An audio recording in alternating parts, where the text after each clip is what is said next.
What's up? How you doing? I love this book. Beautiful day today.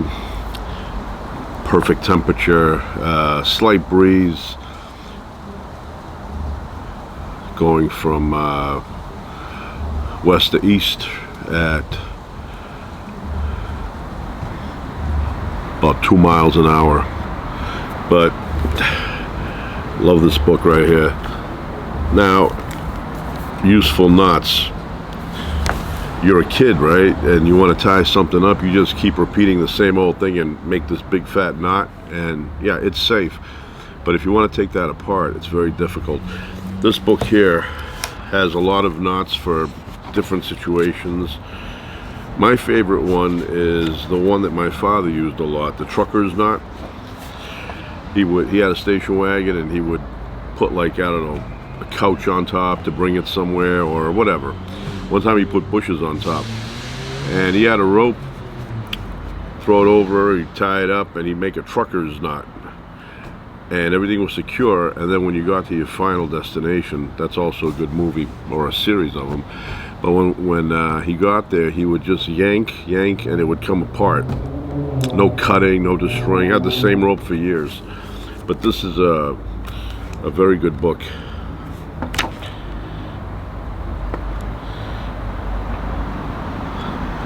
This the author here, Sam Fury.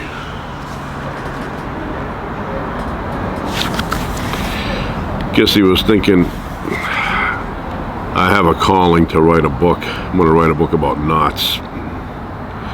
But yeah, teaches you how to make a net, not a net funicello. You know that movie Grease? I thought the song said, would you pull that crap with a net?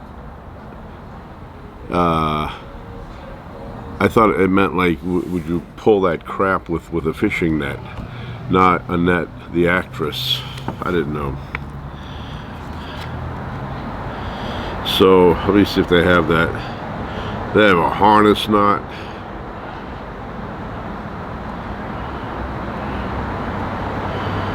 They have a knot where you ascend, and descend down the side of a mountain, so it acts as a brake. Like, everything's in here. This is a knot that they probably used a lot on Gilligan's Island when they were making the huts. See that? Making the bamboo huts, they probably used that knot a lot. There's the trucker's hitch, they call it here, but yeah, same thing. Look at that. That knot is extremely useful. And not only that, you pull on it and it tightens everything down, and it keeps it that way. You know, a lot of people make knots and they put their thumb there and then they try and, quickly put another knot there to secure it. This one, you just pull and it tightens. So I highly recommend knot books. This is a very good one. I have practiced. I mean, the thing is that you're not going to memorize 100 knots unless you have a job where it's necessary to know that. But if you can memorize 3 or 4 of them, you're all set. So I have a brand new scissors. A lot of scissors. Shears, I don't know. Look at that, beautiful scissors. Very sharp, solid steel. Look at that. Then a handsome scissors. Look at it. Very heavy duty, you feel it. There's a guy on YouTube. What's he? Harry the something, the haircut guy, or Harry's Haircuts, or something like that. Anyway, he goes around the world and he gets haircuts in different barbershops, videotapes them, puts them on YouTube. Well, there's one guy in Vegas, can't remember the name, it's in Vegas, but he has scissors like about that big, and he's cutting like this. And things are flying off, and by the end of it, looks pretty good, it looks like a good job. but he's in Vegas. He's got a cool barbershop. I'll look him up. I'll mention it next time what the name is. You could look him up. Harry's barbershop, whatever. He's there. If you put in Harry something that's in reference to getting haircuts, he'll pop up. And as a result of that guy with that website, I ended up going to Arizona, and there was a guy there. He's still alive, but he retired now. He's like 100 years old. And he was featured in one of the videos. Let me see, I'm looking up right now. That way I can have the information.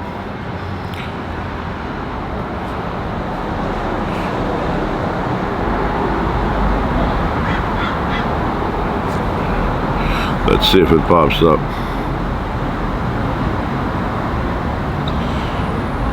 Yes. Haircut Harry, that's the name of the channel, and he goes all over the place. Check out the one in Vegas, the guy with the big scissors, and then even when he uses the buzzers there, the trimmers there, it's like you know, whatever. It's like really quick. He's got the big comb. I'd love to go there, but when I go to Vegas, you know, I used to go to Vegas and get a haircut. There was a place called The Art of the Shave, or The Art of Shaving. I'm thinking of somebody else there. The Art of Shaving. And I would go in there, and there was a very, very nice lady who worked in there. Her name was Sunny. I like that song too, Sunny. And I would ask for her, because I had all the people in there. There were two or three guys that worked there, and her. And I had the dudes, you know, shave me down, cut my hair, but she was the most delicate, very soft hands, and so I had her first, and automatically I said that she's got the touch. They give you a whole massage of the face, they cut your hair, they put warm towels on you, they put some kind of lubrication on your face, then they shave you twice with a straight edge, right? And then she was not available. She was off. One time I was there, so I got somebody else, and they were not as delicate as she was. I had to keep my eye on the blade. And then at the end of it, I mentioned her. I said, "Oh, she was off." He goes, "Yeah." And then he asked me. He said, "What's the difference between me and Sonny?" Meaning, when it comes to what they do for a living there, you know. And I said, "Well, she's got a softer touch than you." And he goes, "Oh yeah." He goes, and then I had another guy. He was pretty good too, but not like Sonny. I don't know whatever happened, but anyway, that place closed down after the pandemic. I don't think it came back again after that. But I used to go there once a year. You know, when I would go, I'd make sure my hair was a little long and I didn't shave for a few days, and then I'd go, and in the front they had tons of colognes and aftershaves and creams and all of that. And then in the back they had a place, the chairs, you know, the kind that recline, the barbershop chairs, and they had a place they'd wash your hair, and I would fall asleep most of the time. It was so relaxing. But anyway, it does not exist anymore. But I love barbershops. When I was a kid, my father would take me with him to the barber. And that guy just retired recently. He's been cutting, that guy was cutting hair forever. But I used to go to him, and he was a good barber. Good barber. My father kept going to him even after, because once I got into the 5th grade, I met a kid named Mike. And Mike sat behind me, and one day he came in with a haircut. And I said, "Hey, where'd you get that haircut?" And he goes, "You like it?" I go, "Yeah, but that's not the question. The question is, where did you get the haircut?" And he goes, "Joe's." And I said, "Where's that?" And he told me, and I said, "I think I'm going to try it out." So I ended up going to Joe's for the next 7 years. And then after a while, I got sick of Joe's, because Joe's had this thing that if you were young and you went in there and you said, "Yeah, cut my hair this way, this way, this way," they would say, "Okay." And then they'd cut it their way. No matter what you told them, they would cut it their way. And after a while, I got tired of that. So one day I was kind of like, adamant about making sure they cut it the way I said it. So I repeated it like 3 times, and then I realized what the problem was. The barber says to me, are you sure that's okay with your mom if I cut it that way? Because he goes, I don't want your mom coming down here and being angry, because some kids, they come down here, he goes, and they insist on a haircut, and we give it to them, and then their mom comes down or gives us a call. I go, no, that's not going to happen in a million years. My mother is not. My father, you may get something, but my mother is never, ever, ever going to come down here and complain about a haircut. And neither was my father, because, you know, if you like the haircut that way, fine. I wasn't getting anything crazy. I just didn't want to get it cut too short. That was the only difference.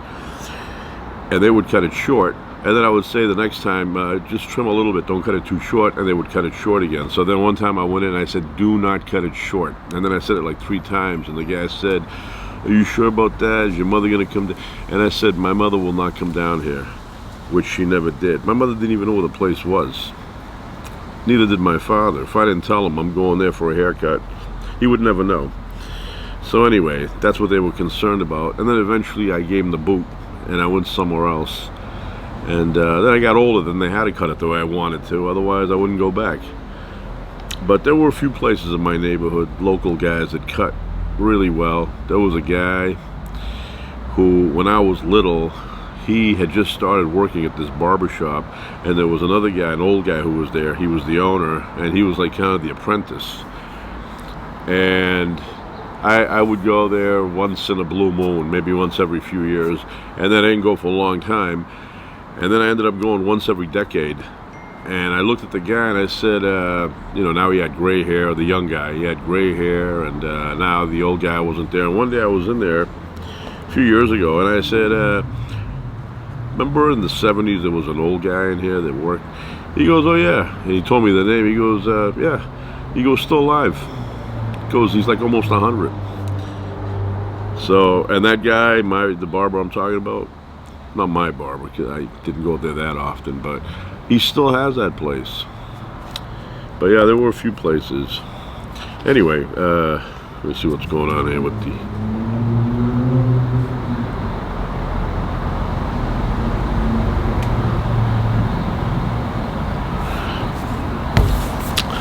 Had to buy some scissors. I said that, you know, and I have scissors inside, but they're not good quality like these are. I want something that cuts, you know, that you enjoy. I remember in school when I was like 3rd grade, I had a teacher there. She had these big shears, scissors, and she would cut through, and she had a way of cutting without moving the scissors. It would just go through because it was sharp. In the old days, when I was little, my mother loved to go to these fabric stores in downtown. And back then, women were fascinated with getting those pattern things and making their own clothing. So my mother would grab a couple of her friends, we'd go downtown, and I would just explore. I would go in between the fabrics and in the back, you know, whatever. So she would buy these, like, I don't know, 3 yards of fabric, and then come home and start making a pair of, you know, pants or something for herself. I never wore that. She had a sewing machine by Singer. People don't do that anymore. Now you buy clothes disposable. It rips, you toss it, you buy something new. So, I don't know if you can tell the difference between one and the other. They look similar, but right there, can you tell? There's a difference somewhere.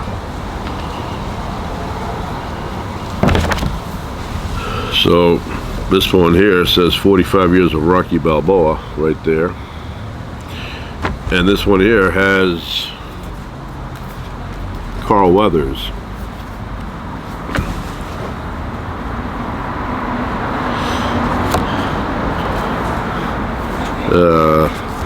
And inside it looks similar, but this one has stuff about Carl Weathers that the other one doesn't have, because I guess Carl Weathers was still alive when the other one was printed up. But yeah, this one has stuff in here. Action Jackson is in here, and even this recent thing here. I don't know what he's doing here. It looks like something out of Star Wars. This I would not go and see. I don't care who's in that. I would not see it. Oh, there it is.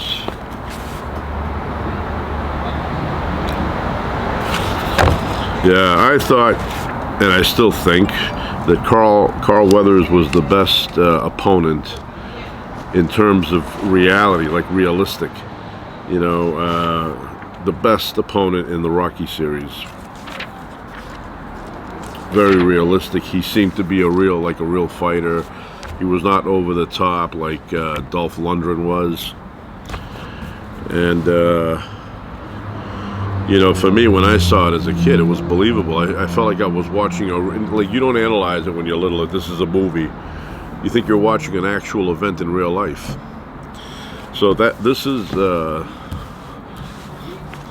it would be like if you had 4 of these magazines and only one of them looked like this, and the rest of them, the other 3, you know, look like this. Then you would have that song on Sesame Street. One of these things is doing its own thing. One of these things is not the same. You know that song that Bob guy would sing? I love that tune. There's a lot of good tunes on Sesame Street. I have the album. I bought that album, so.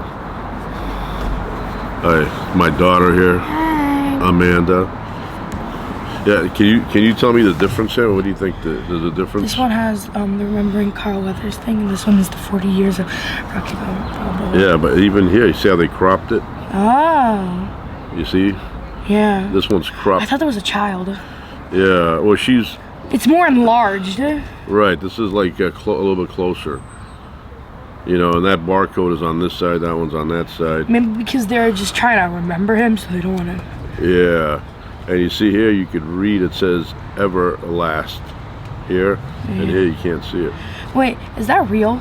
No, he did not. No, he didn't get beat up to be in a movie. No, I mean, like, it looks very real. Is it like prosthetic stuff? No, it's, yeah, well, yeah, that, but it's makeup. Oh, yeah. I thought they were. I thought they used a purple yam on there. No.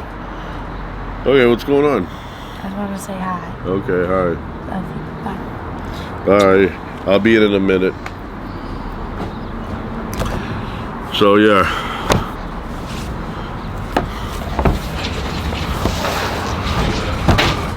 making tacos tonight. I bought taco meat fresh today at the butcher shop. I went in there and a guy said, "Can I help you?" And I said, "That's why I'm here." And he said, "What do you need?" And I said, "I need taco meat." So I got a few pounds of taco meat, and I'm going to go inside now and start cooking.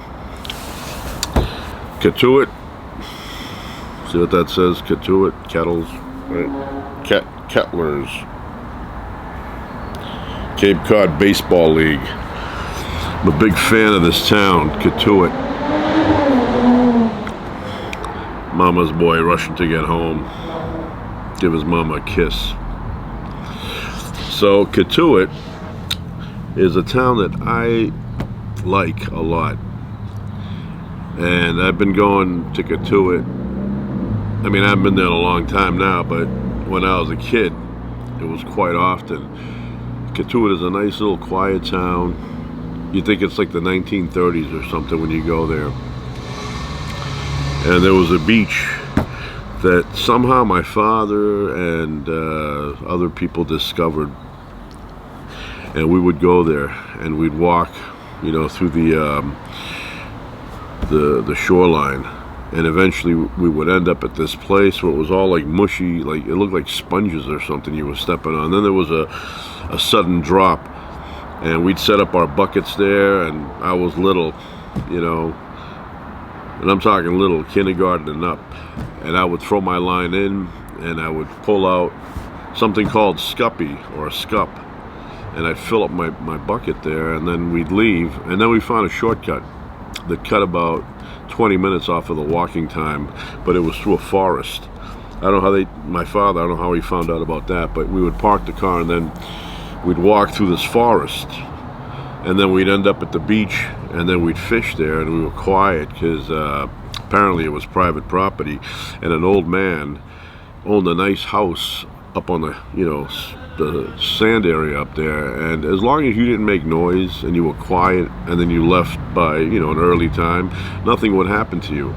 But if you went over there and you were, cheering yourself on, oh, I caught a fish, and look at, and yelling and everything, cops would show up. And they'd make you dump the fish back into the water even though they were dead. They'd punish you. And then you'd leave without a fish. That was a deterrent. We never, ever had the cops call on us because we were quiet. We'd get there at 5 a.m. and 2 hours of fishing. By the time 7 o'clock rolled around, we were gone.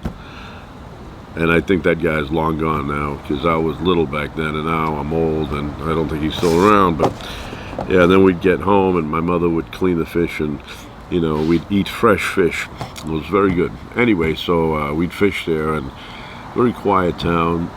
Good memories of Cotuit. Really good memories. Good father and son times. We had a good time. Sometimes we had extra people come with us. My grandfather would show up. My father had a friend who was a little bit older than him, but he was like family to us, so he would come along too, and we'd fish. Sometimes it would just be me and my father, but it was really nice. And Cotuit had a gas station. It was a Gulf gas station, and we had a cooler in the back, and my father would always make a pit stop there and buy a couple of bags of ice, put the fish in the cooler, dump the ice in, lock it, and then we'd head home. And then my mother would put an apron on and clean the fish, remove the the insides, and we'd have some good tasting fish, olive oil, lemon, salt and pepper, a little bit of oregano sometimes. So I love this town. I like these old little towns by the water, like in Gloucester, Maine, especially way up, like Bar Harbor has another place. I remember one time years ago, I ended up in Garland, Maine. It was just trees and me. Garland, Maine. But I'm a fan of Maine.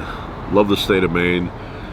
It's very cozy to me. You go up there and it's like the woods are caressing you, And then one time, many years ago, me and my bride, we ended up going to a what do they call these things, bed and breakfast places, and we stayed there for a few days.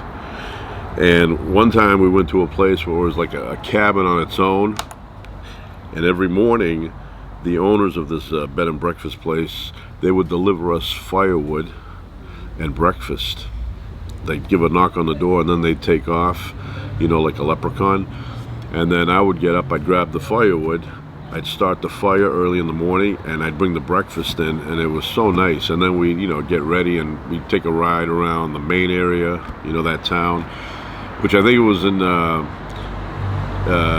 there's Kennebunkport, and then there's Kennyport. I think we were in the Kennyport one, if there is a Kennyport, but it was right next to Kennebunkport. So that was one time. And then another time, me and my bride went, and we ended up staying at another bed and breakfast place, but this one was part of a whole house, and we had a room up on the top floor with a bathroom that had a short ceiling, and like a copper it was like a copper tub where you take a bath in. And then it was New Year's. It was New Year's, so we went to the restaurant that night, and it was right on the ocean. I remember I went outside for a few minutes just to look around, and it was dark out, and the ocean was angry. The waves were crashing up against the rocks. It was wild. And then I went back in, and there was a big piano. Somebody was playing some tunes on it. And then we had a nice dinner. And then they said Happy New Year, and the New Year came in, and that was a long time ago. So I've had good memories in the state of Maine. I've had good memories in a lot of places, but Maine was very fun for me. I would go to Maine. I started going to Maine. My parents would bring me there when I was an infant, and I kept going. And then when I got older, I would drive there. I'll just mention this quickly, but one time my friend was looking to purchase something, and we ended up in Kittery Outpost.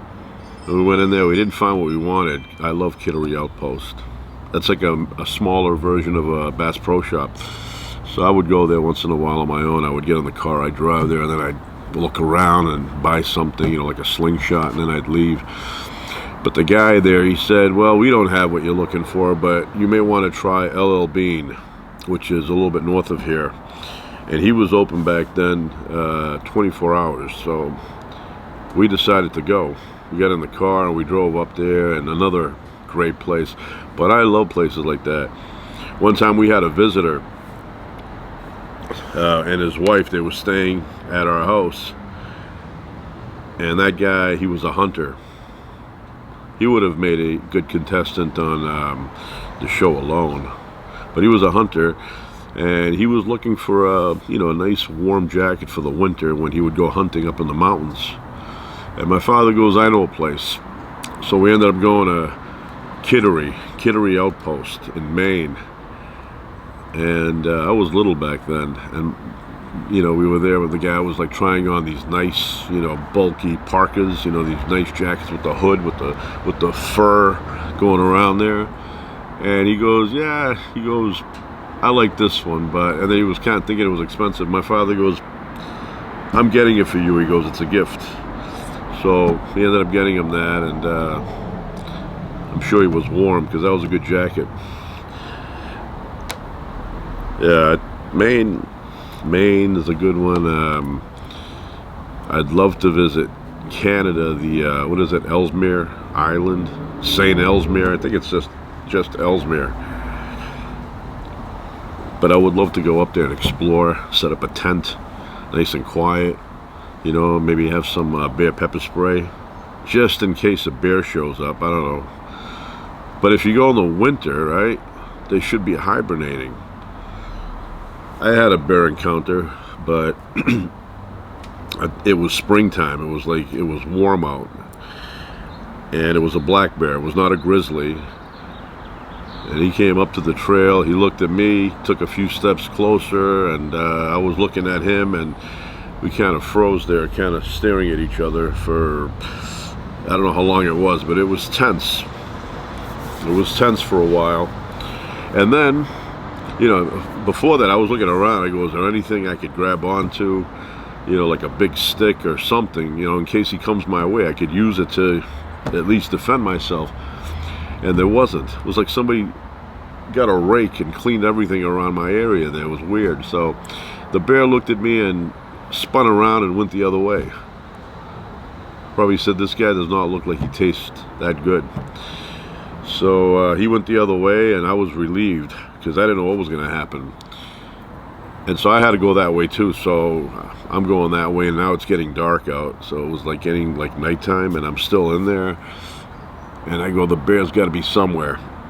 But I did not run into him again. I don't know where he went. And the thing that I keep mentioning, it made an impression on me, so I mentioned it. But he was very clean. It looks like somebody took Prel or Head and Shoulders shampoo and scrubbed him down and then rinsed him twice. Very clean looking bear. But there is in that area, which I've been to a few times ever since that time, but it has a river that runs through there. So I'm sure the bear would go in there and try and get fish and get wet and get clean. But it was a tense experience. But like I said, it was not a grizzly, it was a black bear, so they're a little bit more forgiving, And then about a week after that, I was hiking with someone else, and I told them the story, and they told me, he goes, if that ever happens again, he goes, run downhill. Bears cannot run downhill. They have a hard time. And I go, I didn't know that. And then I was watching a show about bears not too long after that, and they said common myths about bears. And the myth was that bears can't run downhill. They said bears can run downhill just as fast as they can run any other kind of, you know, area, like straight or whatever. So it doesn't bother them. They can run, they'll get you. So like I said, I froze like a statue. I was like the Statue of Liberty there for a minute. And good thing I didn't know that advice, because I would have started running downhill, and then the bear would have been like, why is he running? And then he would have ran after me. And plus, black bears climb trees. You can't climb a tree to avoid a black bear. He'll come up there with you and eat you. So, but nothing happened. And then a while after that, I was with my daughter, and we were hiking at Santa Anita Loop. This is another location. And we got to the bottom there, and there was a waterfall, and there was a guy down there, you know, a camper or a hiker. He had all his equipment, and we started talking, and I mentioned to him the bear story. And he said, yeah, he goes, you know, you should get bear spray, and he goes, you should carry, and he pulls out a cowbell. He goes, I have one of these, and then he pulls out the foghorn things, you know, the marine horns and the spray. He goes, you carry this stuff, use the horn first, you'll scare the bear off. And he goes, if it happens that it keeps coming at you, you can pull out the pepper spray and zap it a couple of times and save your life. And I said, oh, that sounds like good advice. So after that, I bought a cowbell. A little one, not a big one like musicians have, hanging around here. A tiny one to make noise, so that when you're walking, the bear hears it and goes, oh, there's a human. Let me get out of here. So I got that. You know, you don't want to run into anything like that. I've run into a few, you know, like coyotes. I've run into a bunch of times when I'm in the woods. Bear once, snake. I've run into a few times, you know, wimpy snakes. But one time I ran into a rattlesnake, and I was going right towards it. I didn't see it because it was all curled up in the grass, and it blended in. But I heard the, you know, the tail, and I go, where's that coming from? And I go, oh, there it is. It was like 15 feet ahead of me, and I stopped, and I go, it's a rattlesnake. Plus the area I was hiking, which is up at the Griffith, in the back, where the you know, that Mount Hood, what is it? The one that goes to the sign. Well, that's where I was. There's a sign there that says rattlesnake country. And to think, a few years before that, I would hike, there was a shortcut that I would take. I would go down through the valley, and it was all bushes, so you'd be in the bushes up to your neck, walking, you know, trying to get through. There could have been snakes in there. Not one time did I ever think that there may be a snake in the bushes. I just walked through there. So yeah. But yeah, so I ran into a snake, bear, coyotes, venison I've seen, you know, like deer, things like that. What else? Raccoons I've bumped into, possum or opossums I've bumped into many, many times.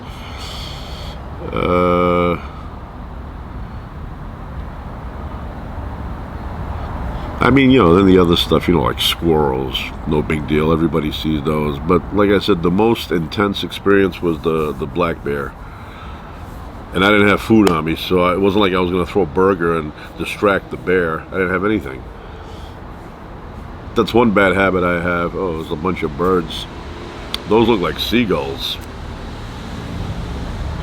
Those are way up there. Yeah, those are seagulls. Anyway, there's a bad habit I have when it comes to food and water. I never bring any when I go on very long hikes. One day they're going to say, yeah, the guy couldn't make it out. He was severely dehydrated. He fainted, and that was it. You know, I don't know why. I know I'm going hiking, right? So you think I would just bring it. But I'm like, you know, because I make decisions last second. But I still know I'm going, you know, and I could stop at a, you know, 7-Eleven or something, and I could pick up half a gallon of water, put it in my backpack, but I don't do any of that.